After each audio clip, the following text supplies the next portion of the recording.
시나요? 네, 뭐에 대해서 했죠? 네, 홍자명 자매만 기억을 하고 있습니다. 네, 놀랍습니다. 아무리 제가 지난주에 레슨을 했어도 저도 지난주에 제가 한 레슨을 잘 기억 못 하거든요. 네, 왜냐하면 저희가 이제 주일날 그 레슨을 두고 이제 교제하고 이렇게 집에 가면 이게 항상 말씀이 우리 안에 머물러 있는 게 아니라 또 일상에서 우리가 일상을 살아내다 보니까 바쁘잖아요. 이게 아까 문기영제도 얘기했지만 이게 회사 가면 회사 일에 또 막 치이고 집안일에 자녀 일에 온갖 것들이 이제 우리의 시간들을 잡아제끼고 있기 때문에 사실 이렇게 말씀을 기억한다는 게 쉽지가 않습니다. 저도 지난주께 잘 기억이 안 나요. 근데 그래서 또 오늘 이런 시간들이 저는 필요하다는 생각이 듭니다. 이 사순절 기간에 주일은 포함이 안 돼요. 주일 포함이 안 된 사순절입니다.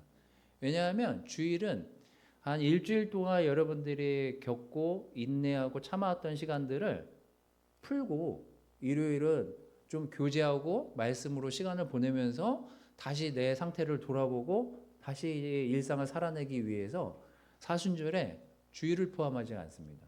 오늘 그런 날이에요. 그러니까 이제 우리가 말씀도 듣고 말씀도 생각해보고 묵상하면서 우리가 지금 어디쯤 오고 어디로 가고 있는지에 대한 이야기들을 좀 여러분 스스로 생각해보는 그런 주일이 됐으면 좋겠습니다. 그런 차원에서 오늘 제가 원래 대구에서 두 번 이거를 레슨 좀 나눠서 할까 하다가 대구에서 이제 거기 장년부들이 좀 많이 오신다 그래가지고 장년부들이 거기 지금 성경 공부하시는 분이 없다고 하셔서 장년부들 이제 성경 공부 때문에 좀 이렇게 말씀 좀 다듬긴 했지만 저희 이제 분당교회에서는 두 번 정도 요한 1서를 가지고 여러분들하고 좀 말씀을 나누려고 합니다. 제가 지난해 12월부터 2월까지 제가 이렇게 통계를 내봤더니 요한복음 레슨을 되게 많이 했더라고요. 근데 이 요한이 세 개의 편지를 그 기록물을 작성하는데 그 중에 하나가 이제 요한복음, 또 하나 뭐죠? 요한일서. 그 다음에 요한계시록. 요한이 이름이 들어간 건 다 요한이 쓴 걸로 생각하시면 되겠습니다. 기록 연대는 요한복음, 요한일서, 요한계시록 이렇게 차례대로 썼던 것으로 기록이 되어 있는데 기록 시간 연대가 정확하지는 않지만 요한복음을 쓰고 얼마 뒤에 요한일서를 쓰고 요한계시록을 썼다. 근데 같은 시기에 쓰여진 건 맞지만 시차를 두고 이 기록물을 작성했다라는 게 이제 좀 정설입니다. 그런데 이제 요한복음에 보면 여러분들이 요한복음 1장부터 24장 이렇게 쭉 읽어보다 보면 요한이 이제 그 사람들에게 하고 싶었던 이야기가 있을 거 아닙니까? 근데 이제 이 하고 싶었던 이야기들을 지나고 나서 왜 요한일서를 썼을까? 오늘 이제 거기서부터 좀 여러분들하고 좀 시작하고 한 두세 번 걸쳐서 요한일서에 대한 이야기들을 좀 여러분들하고 좀 하려고 합니다. PPT를 좀 보도록 하겠습니다. 오늘 제목은 그래서 목적과 이유에 대한 제목으로 여러분들하고 좀 말씀을 좀 나누려고 하는데요. 목적과 목표의 차이가 뭘까? 이 생각을 좀 해보시고 그 다음에 우리가 제자 삶을 살아가는 이유에 대한 이야기들을 여러분들하고 좀 같이 나누려고 합니다. 요한일서 2장 6절, 1장을 볼까 하다가 2장 6절에서 13절 1장 거는 제가 잠깐만 언급하고 2장으로 넘어가도록 하겠습니다. 우리 6절에서 13절인데 일단 여러분들이 같이 좀 읽고 우리가 좀 나눠야 될 이야기들을 함께 좀 나눠보도록 하겠습니다. 이 목적이라는 거는요, 여러분들도 아시다시피 Y에 가깝습니다. 왜 그쪽으로 가려고 해? 라고 할 때 단어가 목적이라는 단어입니다. 목표는 뭐죠? 골이죠, 골. 그래서 우리가 하려고 하는 건 제가 저기 그 캠핑 그걸 가져왔는데 제가 이게 캠핑을 좋아하니까 이제 뭘 예를 들까 하다가 제가 캠핑을 좋아해서 캠핑을 간다고 하니까 나이 들어서도 이제 캠핑을 간다 그러니까 몇몇 형제들이 왜 사서 고생을 해? 왜 그렇게 그 짐을 가서 폈다 쳤다 귀찮게 그 지저분하고 춥고 불편하게 그걸 하려고 해? 라고 저한테 질문하시는 분들이 있습니다. 캠핑을 좋아하시는 분들은 한테 가서 그걸 물어보시면 거기에 그 사람들이 아마 저랑 비슷하게 얘기할 거예요. 여러분 아침에 텐트를 치면 바로 앞에 시냇가가 흐르고 바로 앞에 산이 펼쳐지고 나무가 초록초록하게 우리 눈앞에 펼쳐진다고 생각했을 때 그게 주는 어떤 기쁨들이 있습니다. 그래서 그 고생을 사실 사서 하는 거예요. 그래서 저는 캠핑을 하는 게 고생한다라고 느껴지지가 않아요. 그냥 즐겁습니다, 저한테는. 근데 이때 당시에 요한이 이 편지를 기록할 때 시기가 가장 극심하게 핍박을 받을 때였거든요. 도미티안 황제가 이 크리스천들을 가만 내버려 두지 않았던 시기였습니다. 그러다 보니 핍박을 받고 있는 사람들이 이게 핍박도 하루 이틀이지 시간이 좀 길어지면 지쳐가기 마련이잖아요. 근데 그러다 보니까 내가 왜 예수님을 믿고 있는 거지? 이 영주주의 때문에 이 요한일서를 기록했다라고 하긴 하지만 제가 이제 곰곰이 시기를 생각해 보면 왜 예수님에 대해서 가타부타 예수님 이런 분일 거야. 예수님은 몸으로 오신 분은 아닐 거야. 그냥 우리가 그냥 상상해서 그렇게 오신 그냥 영혼을 우리가 믿고 따라갈 뿐이야. 왜 이런 이야기들이 난무하고 자꾸 그런 것들을 믿게 되고 자꾸 이렇게 예수님에 대해서 가타부타 여러 이야기들이 나오게 됐을까를 생각해 보면 제자 삶을 살기 시작했을 때는 괜찮았는데 그때 그 믿음은 좋았는데 좀 시간이 지나고 이게 지치고 좀 이렇게 사회생활하면서 어려움을 많이 겪다 보니까 내가 왜 제자 삶을 살고 있는 거지? 내가 이 삶을 왜 사는 건지에 대한 그 물음들을 스스로에게 던지고 있었던 제자들이 많았던 것 같아요. 요한일서는 그런 제자들에게 편지를 보내서 너희가 어떤 목적하에 지금 이 삶을 살아가고 있는지를 기억하게끔 하기 위해서 이 편지를 기록합니다. 여러분들이 이제 그런 생각들을 하시면서 이 내용을 좀 읽어보시면 되겠습니다. 자, 같이 한번 읽어보도록 하겠습니다. 자, 시작.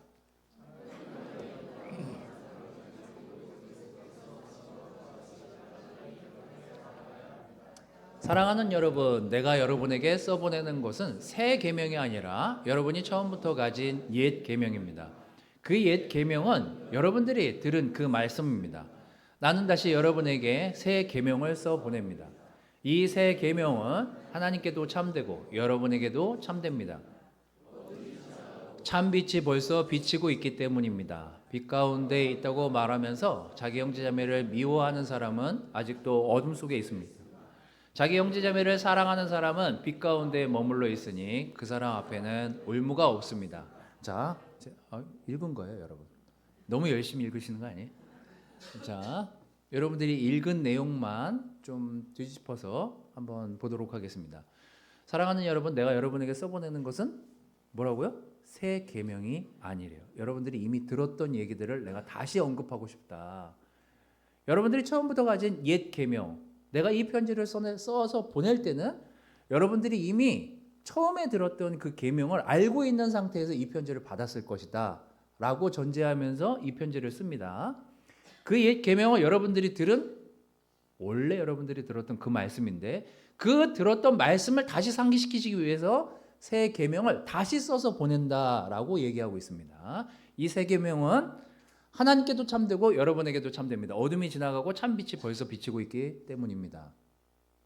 여러분도 다 들었던 계명입니다. 새 계명. 뭐죠? 서로 사랑하라. 요한이 썼잖아요. 여기 나와 있는 앞구절 13장 34절 35절 이 말씀입니다. 여러분들이 이 말씀을 잊고 사는 것 같다. 여러분들에게 이미 전해진 말씀이지만 내가 다시 여러분들을 상기시키기 위해서 이 편지로 다시금 여러분들이 그 새 계명이 무엇이었는지 내가 다시 알려주도록 하겠습니다. 그 새 계명은 이것입니다. 이제 난 너희에게 새 계명을 준다. 서로 사랑해라. 내가 너희를 사랑한 것 같이 너희도 서로 사랑해라. 너희가 서로 사랑하면 모든 사람이 그것으로서 너희가 내 제자인 줄을 알게 될 것이다. 자, 이 새 계명을 다시 기억하려고 한 이유는 뭡니까? 힘들어지거든요. 이게 좀 시간이 지나면 현재 그거를 이제 우리 교회로 이제 비교해서 이제 여러분의 그룹을 보십시오. 내가 이제 성경 말씀을 통해서 믿었고 이걸 지키고 해야 된다는 걸 알지만 이게 사랑이 쉽지가 않습니다. 제가 말씀드렸잖아요. 사랑 진짜 어렵다고 해보면. 자식도 처음에는 사랑하겠다고 애가 건강만 하겠다고 하지만 그것도 쉽지 않거든요. 남편 아내 관계도 사랑하는 게 쉽지가 않습니다. 하물며 제자로서 이 안에서 각자 다른 삶을 살다가 만난 사람들이 제자라는 이유로 이 안에 모여 있지만 이거를 서로 도와주고 사랑하면서 인내하면서 제자 삶을 살아가는 게 쉽지가 않았던 거예요. 그래서 여러분 그룹을 그냥 보십시오. 여러분 그룹에 있는 형제자매들 사랑하기 쉽지 않잖아요. 솔직히 얘기해서. 그래서 우리 그룹 옮기자고 하는 거 아니에요? 좀 바꿔달라고 하고, 내가 이 바이블톡의 원년 멤버였으니 쟤를 바꿔달라고도 하고, 내가 여기 들어와가지고 사랑을 전파했는데 이 사람들이 사랑을 안 받아주니 얘를 바꿔달라고도 하고, 우리 막 사랑하기가 이게 쉽지가 않아요. 이게 쉬운 게 아닙니다. 근데 그 당시에 자기네 그룹 안에서도 문제가 사랑하기가 쉽지가 않은데 거기다가 외부의 핍박까지 더해진다고 생각해 보십시오. 이거는 사랑을 유지한다는 게 보통 어려운 일이 아니었겠구나라는 걸 그냥 가늠해 볼 수 있는 내용입니다. 자, 그래서 요한이 이 편지를 보내면서 다시 여러분들이 좀 상기했으면 좋겠습니다. 이 첫 계명을 여러분들이 좀 기억하고 다시 여러분들의 삶의 자리로 돌아가서 여러분들이 어떤 사랑을 또 어떻게 실천하고 있고 어떤 목적을 가지고 제자 삶을 살고 있는지를 되짚어 보면 좋겠습니다. 그러니까 이제 이 요한이 이 핍박을 받고 있는 형제자매들에게 편지를 쓰면서 이렇게 얘기합니다. 자, 그러면서 그 뒤에 2장 12절 13절에 이렇게 기록합니다. 자녀되니 여러분, 내가 여러분에게 이 글을 쓰는 까닭은 그의 이름으로 여러분의 죄가 용서함을 받았기 때문입니다. 아버지 되니 여러분, 내가 여러분에게 이 글을 쓰는 까닭은 여러분이 태초부터 계신 분을 알고 있기 때문입니다. 젊은이 여러분, 내가 여러분에게 이 글을 쓰는 까닭은 여러분이 이미 악한 자를 이겼기 때문입니다. 여기 이제 기록물로 보면 자녀된 여러분, 이건 이제 무슨 말이냐면 영적으로 좀 어린 형제자매 여러분 이렇게 기술이 되어 있습니다. 영적으로 약했던 또 영적으로 이제 얼마 크리스찬이 되지 않은 형제자매 여러분 잘 들어보십시오. 내가 여러분에게 이 글을 쓰는 까닭은 그의 이름으로 여러분의 죄가 용서함을 받았기 때문입니다. 여러분의 영 크리스찬들을 생각해 보면 알죠? 얼마나 기쁩니까? 내가 누구에게도 용서받지 못한 그 마음을 하나님 앞에 내려놓고 그 짐을 덜 수 있었다는 건 우리에게 그런 기쁨이 주어진다는 건 그 쉬운 경험이 아니거든요. 우리는 놀라운 경험을 했기 때문에 사실 영 크리스찬한테는 내가 다시 새 인생을 시작할 수 있겠구나. 그것이 우리의 원동력이 돼서 제자 삶을 사는데 한동안 그것이 우리를 유지시켜 줍니다.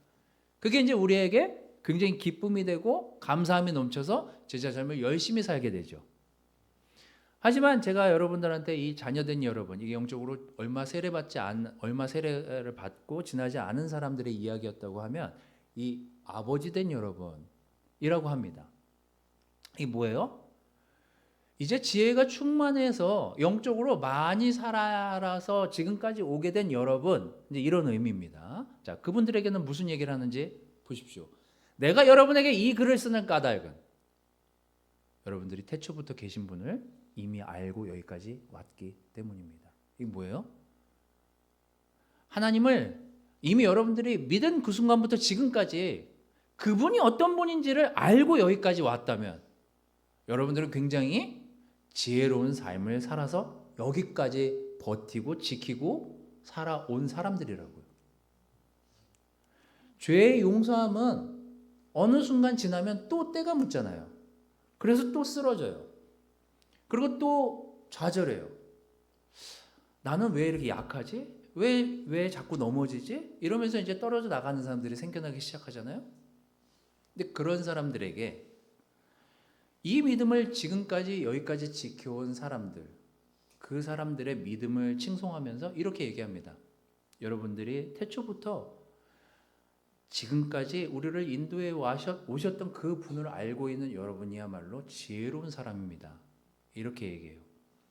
그래서 여러분 버티거나 어쨌거나 하나님을 믿고 의지하고 따라오기로 정말 질질 끌려서 여기까지 왔거나 지금 이 자리에 앉아서 하나님을 믿고 이 삶을 걸어가려고 죽이 되든 밥이 되든 여기까지 온 여러분, 여러분들은 굉장히 지혜로운 사람입니다. 그리고 젊은이 여러분, 이건 그냥 젊은이한테 한 얘기더라고요. 젊은이 여러분, 내가 여러분에게 이 글을 쓰는 까닭은 여러분이 이미 악한 자를 이겼기 때문입니다. 제가 아주 어렸을 때부터 크리스찬 삶을 살아왔던 분들을 만나보면 제가 존경하는 한 가지, 그분들에게 존경하는 한 가지를 발견하는 것은 어쩌거나 매대기를 치든 지치든 나갔다가 들어오든 하나님을 두려워하고 하나님을 의지하고 믿고 이 길을 가겠다라는 그 의지만큼은 버리지 않고 그걸 지켜와서 여직 그분들이 여기 있다는 건 참 대단한 일이라는 생각이 듭니다.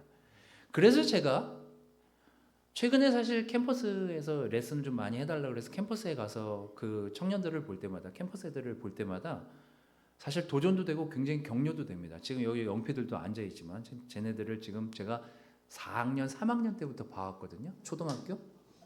대단한 친구들이에요, 사실. 저 뒤에 성화도 제가 사진에 보면은 제가 양평에 있을 때 여름 성경학교를 저희 집에서 했거든요. 그때 사진에 다 나오는 친구들이에요. 재만이, 성화 뭐 이런 친구들이. 믿음을 지킨다는 게 보통 어려운 일이 아닙니다. 특히 젊은 세대가. 근데 제가 이제 이번에 캠퍼스에 이제 가서 이제 레슨을 하고 걔네들 뭐 좀 너무 가난하게 밥을 먹는 것 같아서 좀 미안하긴 했지만 회비를 왜 그렇게 걷었는지는 잘 모르겠어요. 부모들이 돈을 안 주나 봐, 요즘 부모들은. 애들 훈련시키느라고.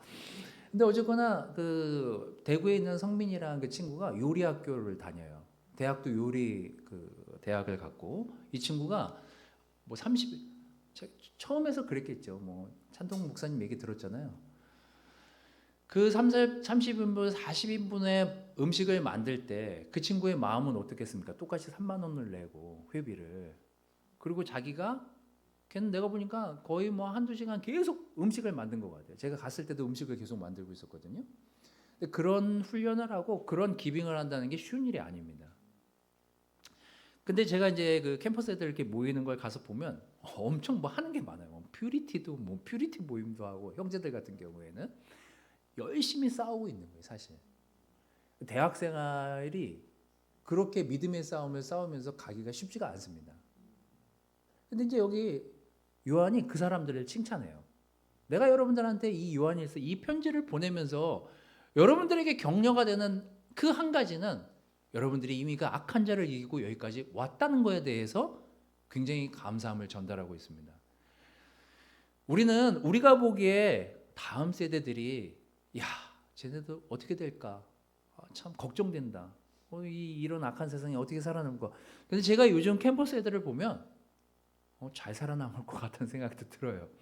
어쩌거나 좌충우돌 할 수는 있지만 그 믿음의 싸움을 싸우기 위해서 인내하고 싸우려는 그게 중요한 거거든요. 근데 그 시간이 지나서 좀 켜켜이 쌓이면 사실 그게 훈련이 되고 그게 나중에 삶에 많이 도움이 되거든요. 그런 삶을 저는 굉장히 일찍부터 살아온 그 형제 자매들이야말로 참 대단하다. 요한이 그래서 그 사람들을 칭찬하고 있구나라는 생각이 좀 들었습니다. 제가 이렇게 밖에서 사람들을 만나다 보면 제가 이렇게 좀 무례하다고 생각하는 사람 중에 여러분들 주변에 있을 거예요. 뭐 얘기하다 보면 넌 좀 그런 거 좀 고치면 어떻겠니? 라고 하면 나 원래 이래 이런 사람들이 있거든요. 이상 바뀌지가 않는 사람들이 있어요. 보면 제자 삶을 살면서도 자기 삶을 바뀌기가 쉽지가 않잖아요. 이게 지속적으로 누군가가 훈련을 주고 조언을 주고 막 해도 이게 쉽지가 않은데 이게 한번 그게 익숙해진 사람이 그 삶을 바꿔낸다는 게 보통 어려운 일이 아닙니다. 여러분들이 겪어봐서 알지만. 근데 제자들은 내가 사는 목적이 분명해 이러고 출발하거든요. 이게 이제 세상에서 사는 사람들과 제자 삶을 사는 사람들의 큰 차이 중에 하나입니다. 제가 이제 이 요한일서 말씀을 보면서 제가 이제 이 글들을 읽으면서 떠오른 분들이 사실 장년부예요. 제가 뭐 박기사 아버님, 종수형수님 여기 왔을 때 이미 제자셨고, 뭐 여기 이봉규 아버님도 계시고, 또 권영진 아버님, 또 조인서 형님 부부, 인서 형님, 순옥 형수님. 제가 여기 성경 공부할 때 제가 5에 여기 와서 36, 37회에 아마 조인서 형님네 부부를 만났을 테니까 잘 생각해 보세요. 제가 저 형님이 가끔 저한테 내가 처음 왔을 때 진짜 목사님 새파랗게 젊었는데 그때는 머리숱도 많고 지금 이제 좀 중후해 보이지만 지금은 그때는 새파랗게 젊은 그냥 새내기 목사였어요. 저도 뭘 해야 될지 몰랐던 시기였고 그냥 닥치는 대로 뭘 하던 시기예요. 그때는 아무것도 몰랐어요. 저도. 근데 한번 생각해 보세요. 인생의 경험이 많은 사람이 어느 날 성경 공부를 하겠다고 이제 따님 초대로 여기 다 대부분 여기 중성수님도 마찬가지고 자식들 뭐 주변 자녀들 초대로 여기 오셨을 테니까 자기가 살아온 삶이 있어요. 그리고 자기가 경험한 경험치가 있고 뭐가 옳고 그른지 세상에서 많은 경험들을 했단 말이에요. 근데 여기 왔어요. 새파랗게 젊은 제가 와가지고 아버님 그렇게 사시면 안 돼요. 회개하셔야 됩니다. 이걸 받아들인다는 게 쉬운 일이 아니라니까요. 근데 그거를 말씀으로 반응했기 때문에 지금 이 자리에 있는 거지. 아니 새파랗게 젊은 놈이 뭘 가르치려고. 난 뭐 그런 거 회개 안 해본 줄 알아? 이러면 우리가 여기 같이 있겠냐고요. 근데 이런 게 놀라운 거거든요. 이 말씀이라는 게. 근데 말씀이 별거 아닌 것 같지만 그게 사람이 새파랗게 졌든 어리든 누군가 말씀을 피고 아빠 그거 죄야 라고 주호가 저한테 이제 뭐 저한테 얘기하는 것도 있고 아빠 그렇게 살면 안 돼. 형님 그렇게 살면 안 돼요. 아버님 회개하셔야 돼요 라고 했을 때 그걸 인간적으로 만약에 제가 받아들였으면 제가 이제 지금 그때 당시에 인서 형님 나이였거든요. 인서 형님 성경 공부하실 때 수성형 교수님 성경 공부하실 때 그 저는 35이에요. 36이에요. 새파랗게 젊은 놈이 별로 살지도 않은 놈이 와가지고 성경 펴고 회개하십시오. 잘못 사셨어요. 이걸 받아들인다는 게 보통 어려운 일이 아니에요, 여러분. 그걸 꺾고 제자 삶을 살면서 여기까지 온 거잖아요. 요한이 그런 사람들을 대상으로 여러분들이 하고 있는 일이 얼마나 중요하고 지치면 안 되는지에 대한 그 목적과 이유를 가지고 이 편지를 씁니다. 요한일서 2장 16절 17절 여러분은 세상에 있는 것들을 사랑하지 마십시오. 누가 세상을 사랑하면 그 사람 속에는 하나님 아버지에 대한 사랑이 없습니다. 세상에 있는 모든 것, 곧 육체의 욕망과 눈의 욕망과 세상 살림에 대한 자랑은 모두 하늘 아버지에게서 온 것이 아니라 세상에서 온 것이기 때문에 여러분들이 지치기 쉬운 세상에 사는 거라고요. 이 세상도 사라지고 이 세상의 욕망도 사라지지만 하나님의 뜻을 행하는 사람은 영원히 남는답니다. 이 요한이 그 당시에 핍박받고 지쳐가는 형제자매들을 위해서 얘기한 말씀이에요. 그래서 저는 여러분들이 제자 삶을 사는 목적이 여러분 각자 다 그 목적과 이유가 있겠지만 여러분들이 만약에 영적으로 지쳐가고 있다면 여러분 스스로에게 딱 이 3가지 질문을 해보십시오. 내 인생에 무엇이 가장 의미가 있는가? 무엇이 재미있는가가 아니라 무엇이 새로운가? 무엇이 내 영을, 내 삶을 새롭게 하는가? 그 질문을 여러분한테 던져보십시오. 내 삶에 가장 의미가 있는 게 뭘까?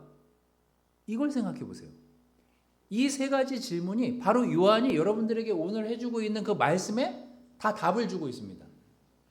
항상 여러분들이 지치고 힘들거나 내가 지금 제대로 가고 있는 거야? 내가 가고 있는 방향이 맞아? 헷갈릴 때 3가지 질문을 여러분 스스로에게 해보십시오. 내 삶에 의미가 있는 무엇이 영원한가? 무엇이 영원한가? 3번째, 무엇이 영원한가? 왜 대구에서는 저걸 다 했는데 왜 제가 이걸 고쳤을까요? 3번째가 무엇이 영원한가요? 항상 3가지 질문을 여러분들한테 해보십시오. 여러분 자신한테 해보면 이게 답이 딱 나와요. 무엇이 내 삶에 가장 큰 의미를 부여하고 있는가? 무엇이 나를 내 삶을 새롭게 하는가? 무엇이 가장 영원할까? 이 질문을 여러분 스스로에게 던져보십시오. 자, 성경은 이런 말씀이 굉장히 많이 나와요. 그래서 성경책이 진짜 묘합니다. 읽으면 읽을수록. 히브리서 13장 5절, 그들이 어떻게 살고 죽었는지 살펴보고 그 믿음을 본받으십시오. 예수 그리스도께서는 어제나 오늘이나 영원히 뭐예요? 한결같은 분이시래. 여기도 뭐예요? 영원한 분이 그리스도시다. 이사야서 40장 8절은 뭐예요? 풀은 마르고 꽃은 시드나 주님의 말씀은 영원할 것이다. 이게 이사야서 40장 말씀이거든요. 이런 말씀을 이렇게 적고 집에 가가지고 까먹지 말고 이런 건 좀 외웠다가 이렇게 무엇이 영원한가 이런 생각하면 이런 말씀을 막 떠올려 보십시오. 내 삶에 진짜 영원한 게 뭘까? 나를 영원하게 이끌고 있는 그 기쁨은 뭘까? 이런 걸 생각하면서 이 말씀 생각해 보세요. 제가 이번에 최근에 사실 그 어떤 아버님이 갑자기 이제 충격받아가지고 이제 치매가 오시고 그런 소식을 한번 듣고 최근에 이제 윤설이 이야기를 들으면서 이 고린도 누가 전화가 오는데요? 네. 아버님, 네. 알람이 울리는 줄 알았습니다. 자, 그 윤설이 기도를 하면서 전 이제 이런 생각이 들었습니다. 왜 하나님이 우리에게 이런 시간들을 허락하실까? 왜 그 부모에게 이런 고난의 시간들을 허락하실까? 우리가 이런 시간이 아니면 기도하겠습니까? 저는 아까 종소형 주님도 성찬 때 나눴지만 우리에게 기도의 숙제가 주어진다는 건 우리가 완전하고 편안하고 행복할 때 그 기도가 주어지는 게 아니라 우리가 어떤 부분에서 기도해야 할 제목들이 생겨나기 때문에 기도하게 되는 거거든요. 평상시에 우리는 기도가 습관처럼 기도가 잘 나오지 않습니다. 근데 고난이 우리를 기도하게 만들거든요. 근데 그래서 고난이 우리 곁에 있는지도 모르겠습니다. 고린도서 4장 17절 18절 말씀을 읽으면서 오늘 말씀 좀 정리하도록 하겠습니다. 자, 한번 읽어볼까요? 자, 시작. 지금 우리가 겪는 일시적인 가벼운 고난은 비교할 수 없을 정도로 영원하고 크나큰 영광을 우리에게 이루어 줍니다. 우리는 보이는 것을 바라보는 것이 아니라 보이지 않는 것을 바라봅니다. 보이지 않는 것은 영원하기 때문입니다. 여러분, 이 당시에 이때 이 사람들의 고난은 가벼운 고난이 아니었어요. 근데 영원한 걸 생각하면서 지금의 이 시간을 생각하니까 그게 가벼운 고난이라고 생각하는 거예요. 바울은 고린도 교회에 편지를 보내면서 여러분들이 받고 있는 고난은 영원한 걸 생각하면 가벼운 고난이라고. 여러분, 우리 다 고난 가운데 인생의 어떤 역경들을 지나갑니다.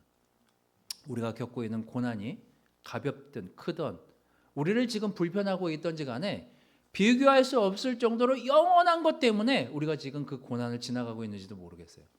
여러분에게 있는 그 가벼운 또 무거운 어떤 큰 고난들이 우리가 보이는 것을 바라보지 않고 보이지 않는 것을 바라보고 있기 때문에 그렇기 때문에 우리가 아까 그 세 가지 질문을 여러분 스스로에게 지칠 때쯤 스스로에게 자꾸 던져보시는 지혜로운 자들이 되시기를 바랍니다. 여러분의 삶의 목적은 무엇입니까? 또 그 목적을 따라 살려고 하는 이유가 뭐예요? 여러분들 그것들을 생각하시면서 이 요한일서를 다시금 읽으면서 그 사랑이 지치지 않도록 그 사랑에 여러분들이 지쳐가지 않도록 여러분의 믿음을 다시금 세워가시는 이제 새로운 한 주가 되시기를 바라겠습니다. 말씀 마치도록 하겠습니다.